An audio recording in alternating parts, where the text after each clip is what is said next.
Sem uma unção, irmão, você não vai viver na fé. Como eu falei ontem, a unção é uma habilidade para funcionar no propósito de Deus. É o óleo da engrenagem, amém? Estende a mão para cá, me abençoa. Tem um peso de glória aqui, não tem? Me abençoa.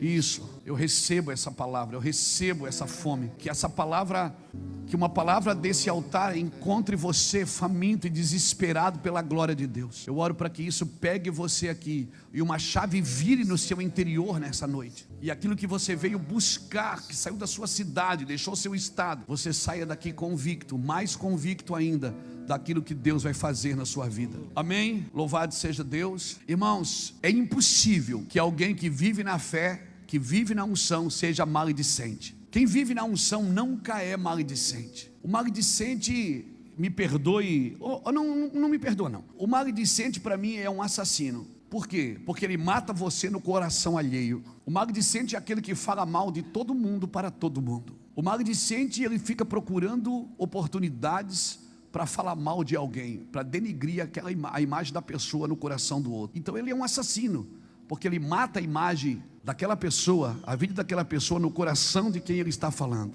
Então o maledicente não pode andar na unção. Uma das coisas que a unção vai fazer com você é fechar a sua boca amarga. Uma das coisas que a unção faz é fechar a sua boca amarga. Você vai pensar antes de falar, não vai amaldiçoar ninguém, não vai falar mal de ninguém. Então quando você encontrar um maledicente, trabalhe na unção com ele, use a unção. Você pode falar, fale para o maledicente, você pode falar o que quiser de mim, mas você nunca vai me transformar numa pessoa igual a você. Se livre da maledicência. A unção vai deixar tudo doce ao seu redor. A unção, ela não deixa as coisas mais leves, mas ela deixa as coisas mais fáceis. Você se torna mais claro, mais acessível. E a popularidade, ela não te tira da unção. Tem gente que tem medo de ser famoso, medo de ser rico, medo de ser abençoado. Tem gente que diz, esse cara, ele era pobre e ele era uma benção. Depois que ele enriqueceu, ele se perdeu. Irmão, o dinheiro ele não põe ninguém a perder, ele só revela quem a pessoa sempre foi. A fama só revela as pessoas. Um homem e uma mulher que anda na unção, ele não tem medo da popularidade.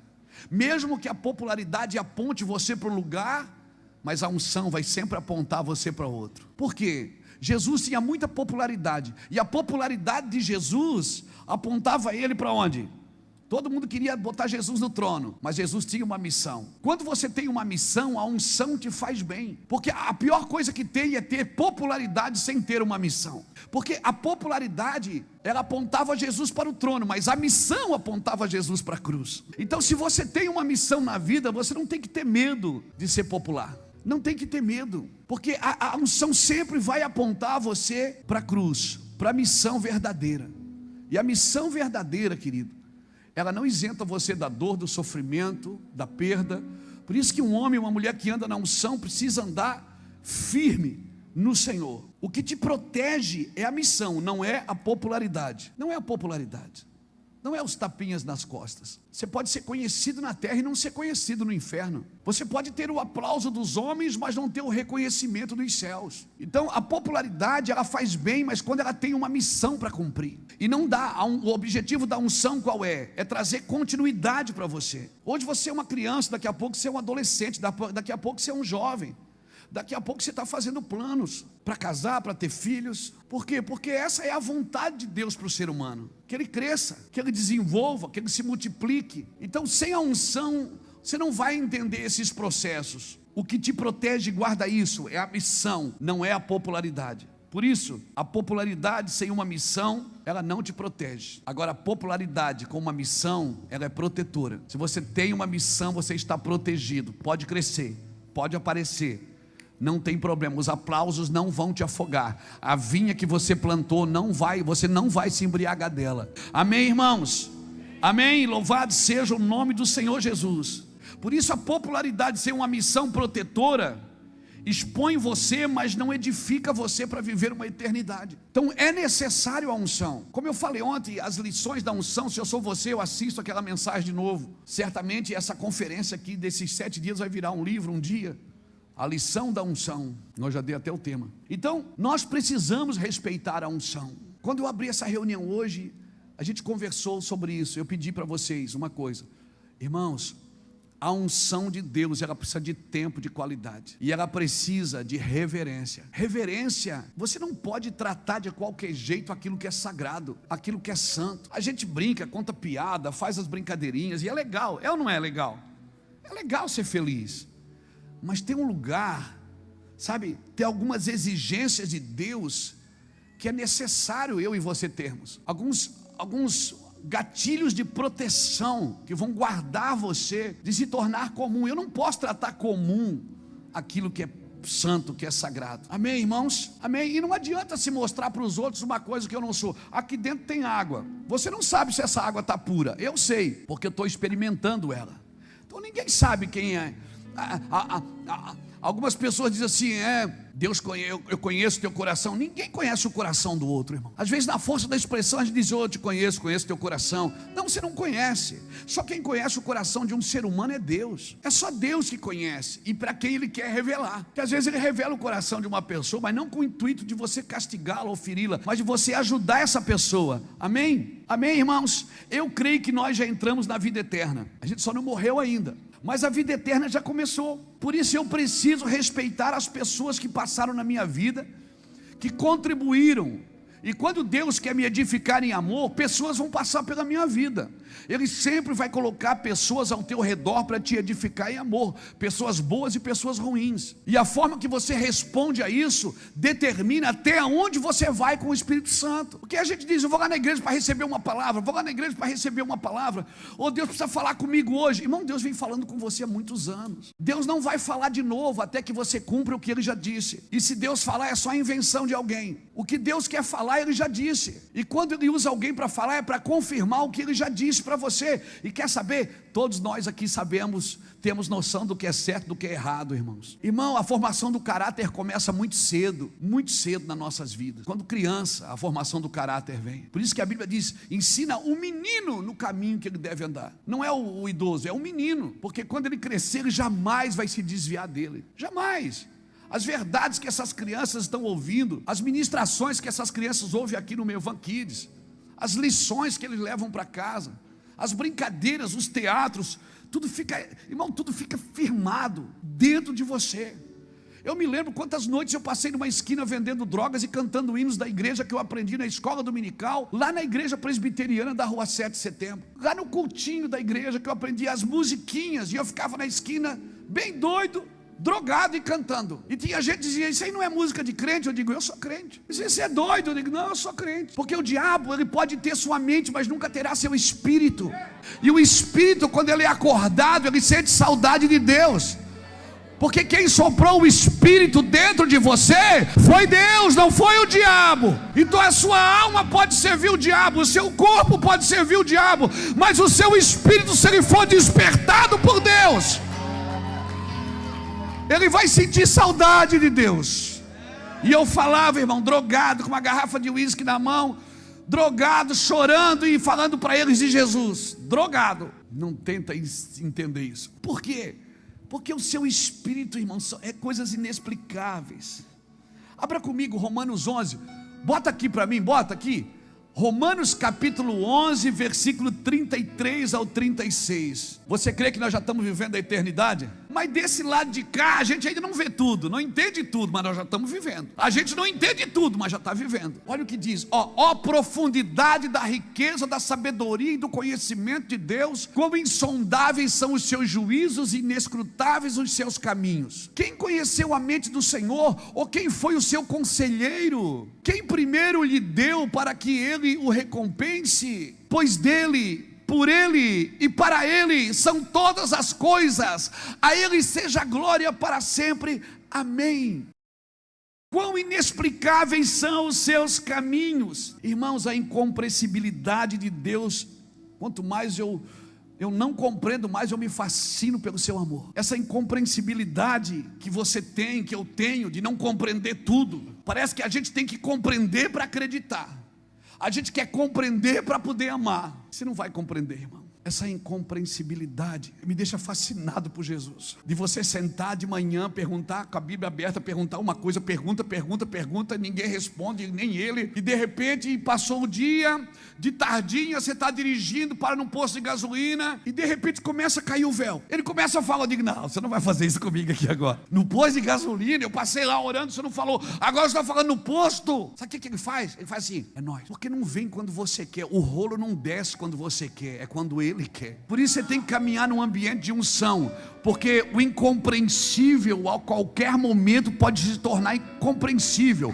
Gente que estudou a vida inteira por um assunto e não entendeu, em 10 segundos ele pode revelar para você, coisa que a gente já ensinou, né, Beto? Já ensinou na escola dominical, já ensinou no discipulado, a gente ensinou, mas não entendeu direito, mas a gente ensinou. De repente aquilo cai dos nossos olhos assim, cai como um manto sobre as nossas vidas. É sobrenatural. Tem coisa que na mão de um vale uma coisa, mas na mão de outro vale outra, irmão. Não adianta, eu posso estar falando isso, de repente tem alguém que pensa assim, não estou compreendendo. É difícil mesmo. Tentar compreender a Deus é o que sobra para quem não vive com Ele. Você tem que viver com o teu Deus.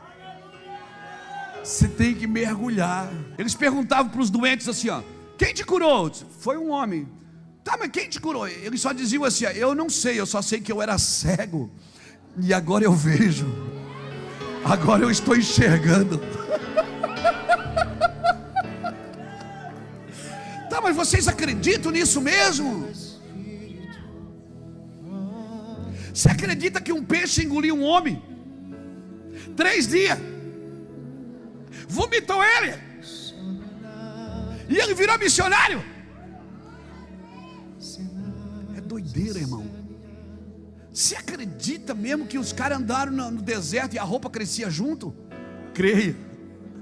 Eu creio em ti, Deus do sobrenatural. O sapato crescia junto, a havaiana crescia junto, crescia. O menino ia crescendo e a roupa crescia junto com o menino. Crescia. Comida na mesa, água no copo. Todo dia, 40 anos. Você crê nisso mesmo, irmão? Você não crê nisso. Você crê nisso mesmo? Por que você crê no que aconteceu com os outros e você não crê que pode acontecer com você?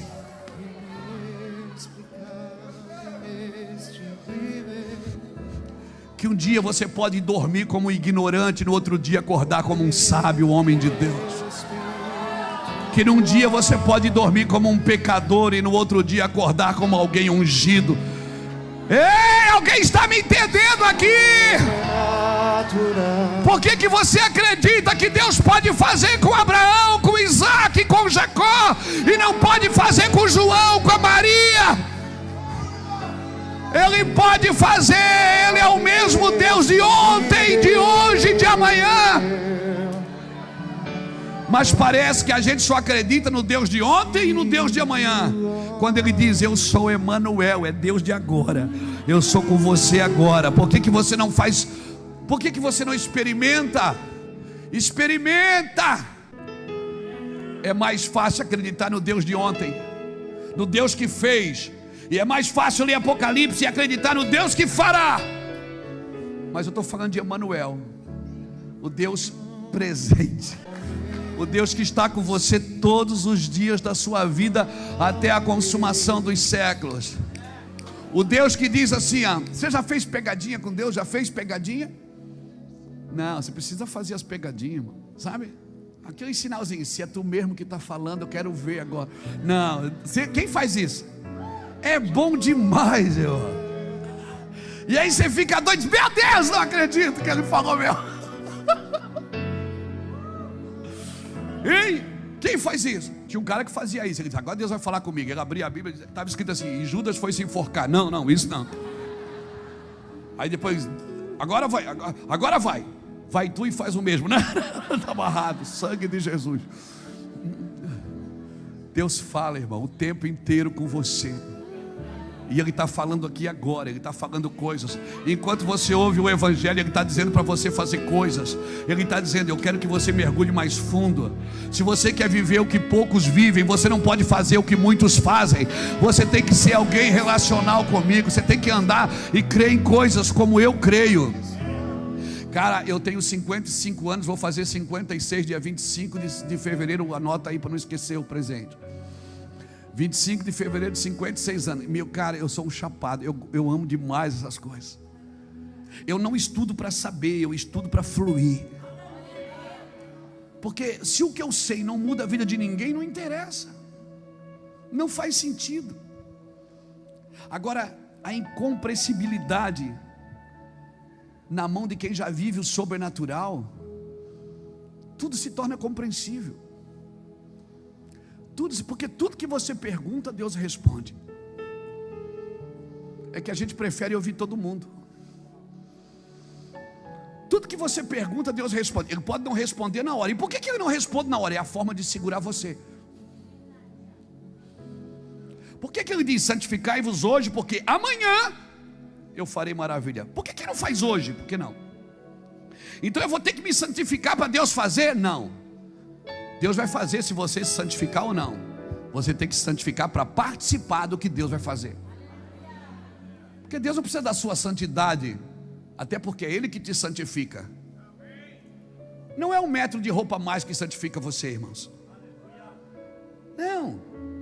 Você não tem condição. Porque se a santidade que você alcançou é só fruto do seu esforço, isso não é santidade, é orgulho religioso. Você tem orgulho disso. Eu orei e Deus fez. Eu fui para o monte e Deus me deu. Eu jejuei e Deus abriu a porta. E se você não tivesse jejuado? E se você não tivesse feito? Deus não faz porque você fez. Quando Deus pede alguma coisa para você fazer, é para que você creia no que Ele vai fazer, para que você participe e não fique de fora daquilo que Deus falou que faria. Tem coisas que sem santidade você não viveria. Então você precisa se ver, você precisa ver as coisas ruins da sua vida e as coisas boas da sua vida. Tem coisa ruim aí, não tem, irmão? Tem ou não tem? E você não entra em condenação às vezes quando passa uma coisa ruim? Você está vivendo só coisa boa, de repente passa uma coisa ruim, você diz: o sangue de Jesus tem poder. Meu irmão, a unção vai te ajudar a andar nesse lugar. Então decida se remodelar. Decida se remodelar. Não se apoie em recursos, não se apoie em fama, não se apoie em outra coisa, mas se remodele na unção. Nós, eu e você, somos o que pensamos e o que constantemente consumimos. Nós nos tornamos o que pensamos e nos tornamos o que consumimos. Por isso que Deus pede a sua adoração. Agora, se você adorar, Ele é Deus. Se você não adorar, Ele deixa de ser Deus. Então para que Ele pede desesperadamente que eu adore? Para que eu me torne parecido com aquilo que eu estou adorando. Quem adora dinheiro vira avarento. Quem adora coisas vira idólatra. Mas quem adora Deus fica parecido com quem?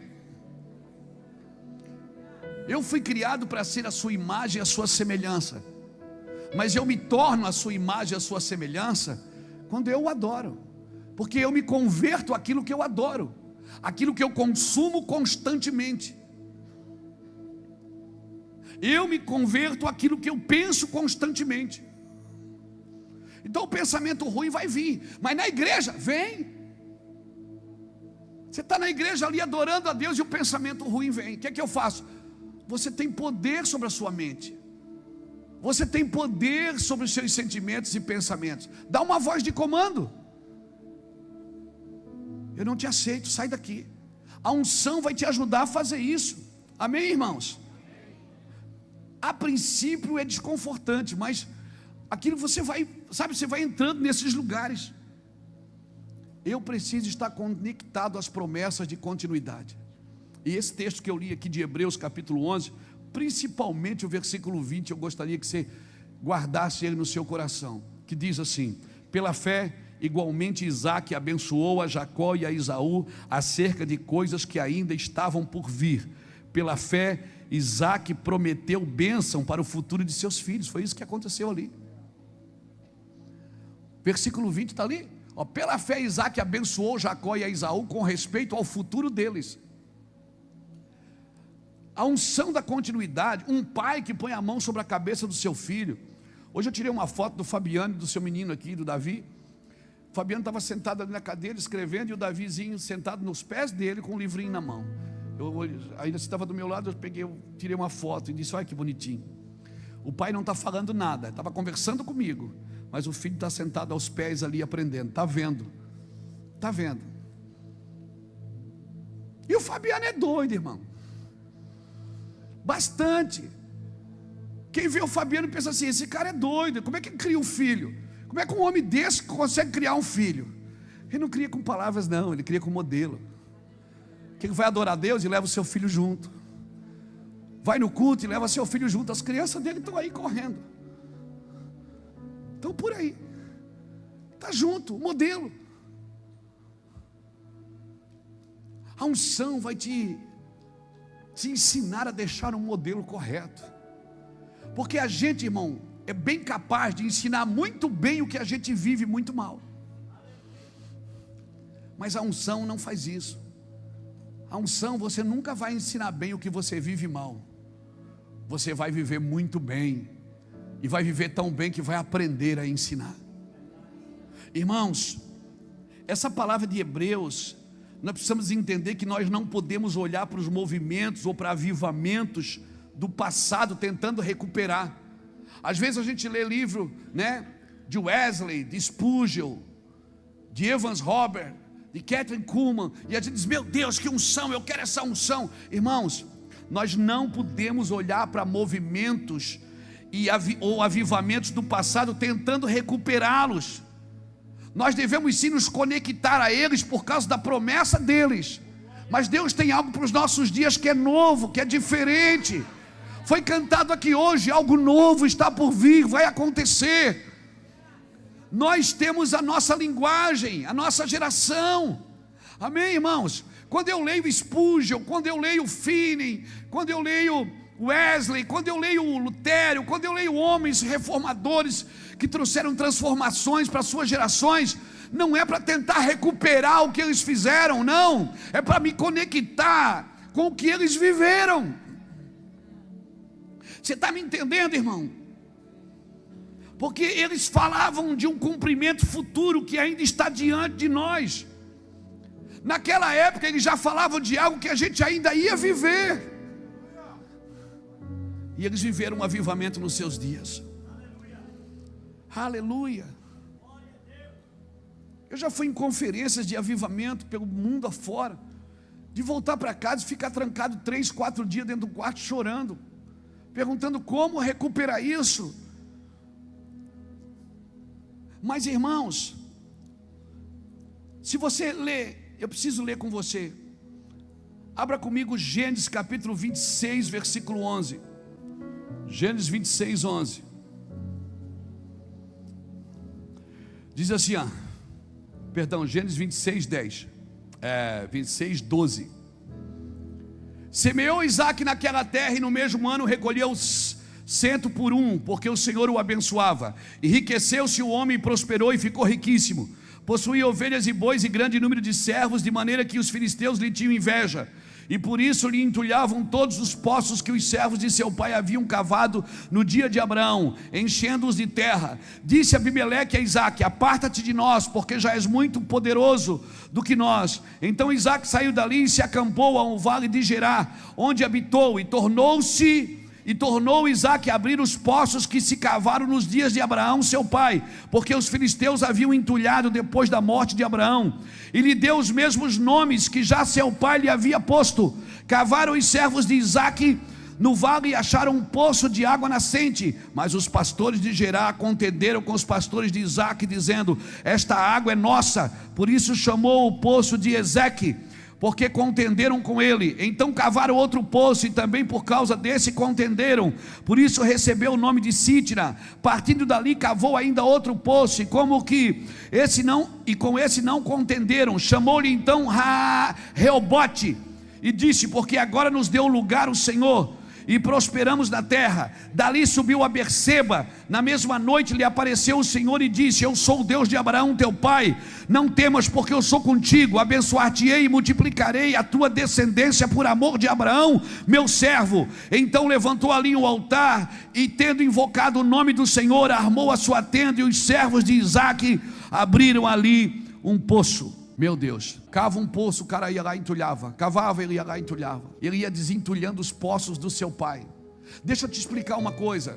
A iniciativa de Isaque em cavar novamente os poços do pai Abraão não consiste na intenção de reviver algo do passado. Isaque, quando desentulhava um poço, ele não estava tentando viver algo do passado. A ideia não era essa, mas era se conectar às promessas que seu pai recebeu. Amém, irmãos? Lembra da palavra? Se a geração do justo for abençoada, a sua descendência é poderosa. Amém, meu irmão? Então desentulhar poço que os meus pais cavaram não significa que eu quero voltar a viver como eles viviam. Não. É se conectar às promessas que foram feitas a seu pai. E algumas promessas que foram feitas aos seus pais, olha aqui para mim, promessas que foram feitas aos seus pais, que seus pais não viveram, elas estão de pé ainda para você. Então, quando você desentulhar um poço que seu pai cavou, não é para voltar a viver como ele vivia, mas para dizer: eu acredito na palavra que ele recebeu. Ele não viveu na plenitude dos seus dias, mas eu vou viver para viver a plenitude dos meus dias. Eu, meus filhos e meus netos. Nossa casa faz parte de uma casa que recebeu uma palavra, mas que não passou da primeira geração. A segunda geração toda quase se perdeu, mas veio a terceira geração e começou a recavar os poços, a desentulhar os poços. E hoje eu, Ulisses e o Júnior, nossos filhos e netos, estão provando de palavras que nossos bisavós receberam, nossos bisavós receberam. Então, quando estamos cavando ou desentulhando poços dos nossos antepassados, não é para viver o que eles viveram, não, mas é dizendo: Deus, eu acredito no que o Senhor falou para eles há 100 anos atrás, há 50 anos atrás. Então se prepare para desentulhar promessas que a sua família recebeu. Pega essa palavra aí, pega essa palavra. Talvez os seus pais não viveram a plenitude, talvez eles não, na sua ignorância, não tiveram toda a revelação que você está tendo agora. Por isso eu quero declarar, Jackson, que você vai viver as palavras que o Afonsinho recebeu lá atrás. Eu quero declarar que você vai viver as palavras que Deus falou para o seu sogro, para os seus pais lá atrás. Se prepare para desentulhar poços nesses dias. Não condene seus pais porque eles foram religiosos. Eles eram muito tradicionais, religiosos. Meu pai nunca usava bermuda, minha mãe nunca cortou o cabelo. Era o entendimento que eles tinham. Mas a palavra, o poço ainda está lá. Você só precisa desentulhar esse poço. Em vez de você ficar criticando a geração anterior, se conecte às promessas que ela recebeu. Se conecte às promessas que ela recebeu. Aleluia! Alguém está me entendendo aqui nesses dias, irmãos? Meu Deus! Isaque não estava ali por causa do passado, apesar da narrativa conectá-lo com o movimento anterior de Abraão, mas ele não estava ali por causa do passado. O seu desafio não era necessariamente chegar aonde se parou, mas alcançar a partir dali. É aqui eu vou viver as promessas que os meus antepassados receberam. Pastor, mas os meus antepassados não receberam. Eu era filho de macumbeiro, eu era filho disso, eu era filho daquilo. Não interessa. Então comece a cavar seus poços e deixe eles bem abertos para os seus filhos. Deixe eles bem abertos para os seus netos. Derrame uma unção agora sobre a sua vida. Eu quero declarar uma unção sobre a sua vida. Deixe os poços abertos para as próximas gerações. Deixe os poços abertos para as próximas gerações. Isaac não estava simplesmente buscando algo que parou em Abraão, mas sim daquilo que ainda estava ali, era necessário para transportar a geração seguinte. Por isso que Abraão habitava em tendas com Isaac e Jacó, porque ela guardava algo superior. Ele estava preparando a geração para se movimentar. Mas legado não é herança. Herança é o que você deixa para seus filhos. Legado é o que você deixa nos seus filhos. Palavras vivas pulsando dentro deles. Talvez você não vai ter recurso para deixar casa, carro, avião, apartamento para eles, mas se você deixar uma palavra, e algum dia ele estiver perdido, ele vai pegar uma pá e vai desentulhar esse poço, essa palavra. Você está me entendendo aqui? Então o que é que eu faço? Comece a liberar sobre eles palavras. Libera. Não chame seu filho de outra coisa, só chame meu príncipe, meu rei, meu amigo, vencedor, vai ser próspero, vai ser cheio do Espírito. Ó menino bonito, ó menina bonita, cheio da glória, olha ali, ó, cheio da glória. Vai ser próspero, vai fazer a diferença. Eu olho para os meus filhos e digo: você é o melhor, você é o melhor, você é o melhor, você é o melhor. E quando o diabo tentar falar outra coisa, não vai conseguir, porque aqui dentro já tem um registro: você é o melhor.